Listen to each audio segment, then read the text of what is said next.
Good afternoon and welcome to Blindbuilds with Blind Prime. Today we're going to go over part 4 of the ongoing LEGO Ideas project that I'm working on.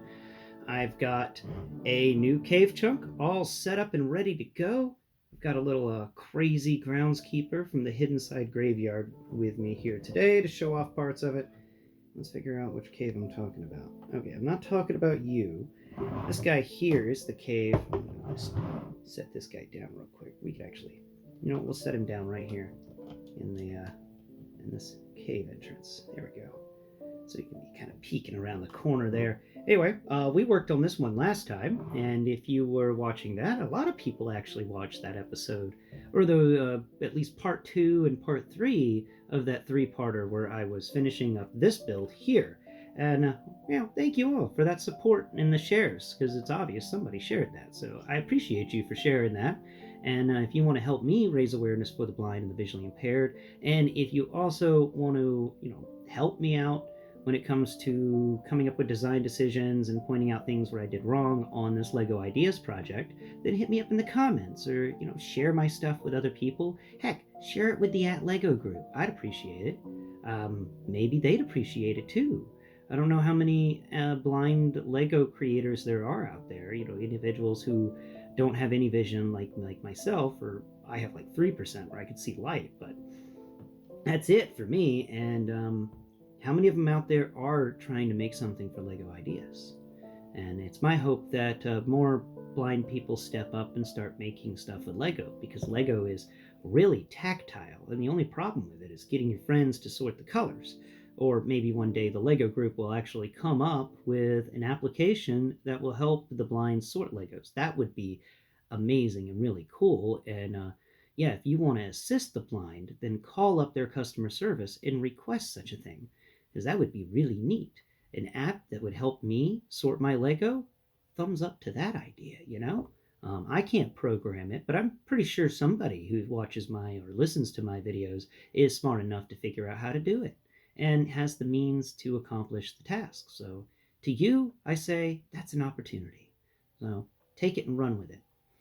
Anyway, so we talked about the bridge, which is what I called this one. And it's got a little bridge that goes over a ravine, and I tried my best in the building of this one to make a giant hollow section to just be this big old bridge thing.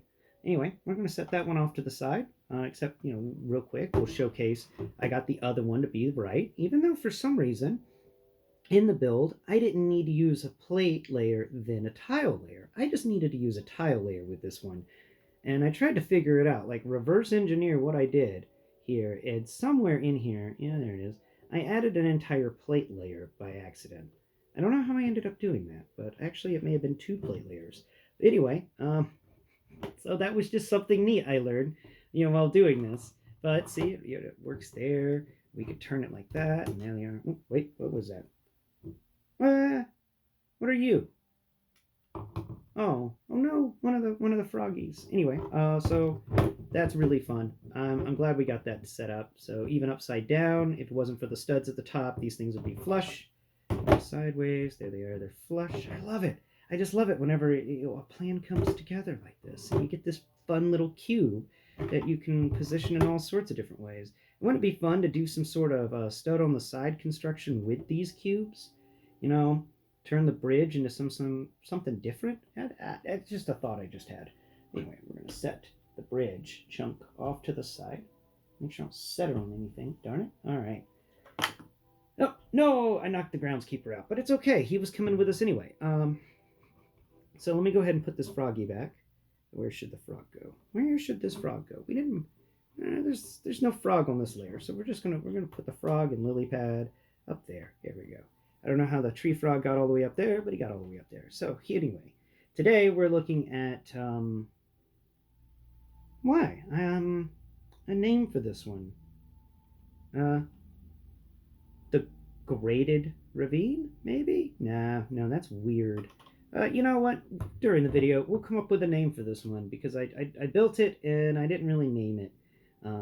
So in here, flip it on the side, and we can put this guy, actually, let's just set him in here, and he can just hang out while we talk about everything else of this build.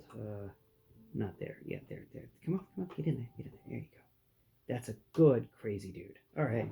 So in here we've got a another one of those deep caves that has buildup on the sides, but nothing really in the center. And I'm going to change that up in the next build because, doing it this way gets a little boring. You've got a lot of stuff going on the sides, but there's not really anything in the center. It's just this big open area. But this is for those cave chunks that you want a more open cave, like maybe a cave that was mined out a bit, or a cave that you've that just has eroded away so much over time. And this one was originally designed actually on this channel. I built this one, and this one's job was to be a graded floor above a rushing underground river.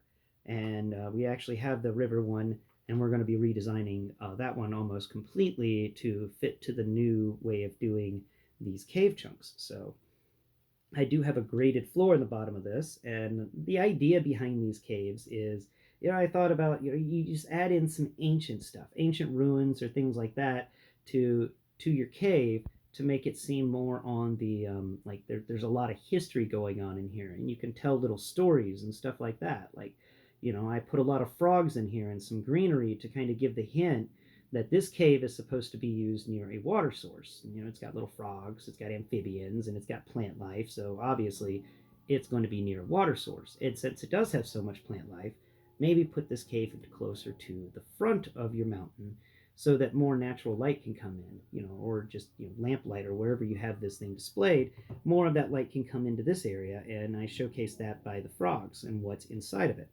It's also, I really am happy with the way that I set up these slanted bricks on the sides. It gives kind of a very big erosion effect, and that's what I'm trying to go with here. I'm thinking about a cave that was eroded, so I work on making sure that what I build here kind of exemplifies an erosion throughout time. You've got this really fun slanted bit, like this wall was supposed to be 2 bricks thick, but because of maybe a halfway collapse of this chamber in the past, there's now this big slanted thing going down, and then it hits this area here where I've piled up some rubble and more slanty bits to kind of emphasize a that this cave is halfway falling apart from age. It hasn't had a good lifespan. It's not clean. It's really dirty. There's even like this big eroded bit that I have just sticking out of the wall. Sometimes I do that with pieces. I just have them sticking out of the wall because if you know anything about geology, then you know that some rocks actually erode away much slower than others. So even though all the rock around this has eroded away over time, this little chunk hasn't, because it's made of something different. And that's how you think when, or at least I try to get in that mindset when building these caves. I have an idea in my head, and then I try to think of how would that have eroded away, and that's what I get here. So this one is supposed to be kind of a, maybe if this was a mine in ancient times, and that's a graded floor because they came across this chamber that didn't have a floor, and they needed to get to the other side, so they put down this graded floor, and this thing is old. Um, it's been there a long time, and now that I've kind of explained it away, I've got a little fence in there, nice industrial fence to stop you from falling into an area that I built up around this place that's just kind of the edge of the grate that falls off into nothing. Um, if you stack these things together, where's that other one? Here you are. If you stack these guys together, then you get a really nice kind of multi-leveled scene. Hey, you're supposed to snap into place. No, not like that. Did I do something wrong on the bottoms? No, that one's right. Wait. I screwed up one of the corners. See, this is a problem right there. When you screw up the corner, you're supposed to have at least one circle. So I have this piece right there that I think is a 1x6, or maybe it's a 1x8. And what I needed there was a thing that's wider to make a perfect circle, because you want to be able to twist this in any direction and have it lock in place. So now we must twist it in only one direction or two directions to lock it into place. So there we go. It's locked into place. Now we're going to turn it sideways. Take a look at that. Look all the way down through the fun cave hole. I enjoy it. I think it's a lot of fun to it gives you some versatility to mesh it well. The holes here should, if I built everything right, line up with each other. And here's a hope, because I did have to switch everything around, and maybe I switched it around wrong. Nope, there's the hole, and there's the hole. Cool. So those lined up, and you can, I don't have any Technic bricks on me, or Technic pins, but they'll snap into place very easily and pull apart just as well.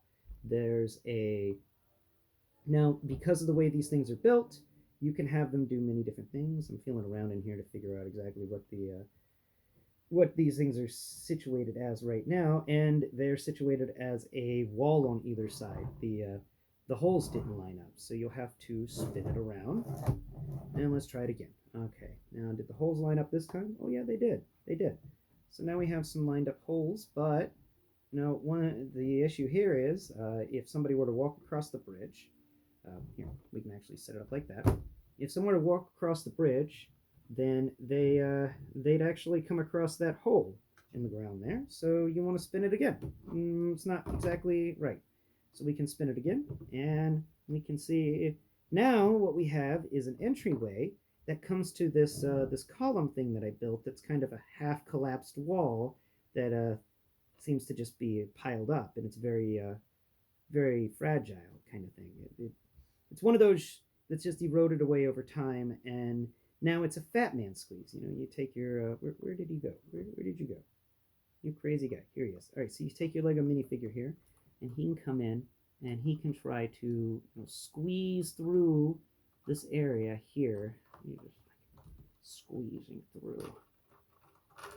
There it goes. He went through the fat man squeeze. And so you can set up your own little fat man squeeze. I thought that was kind of fun.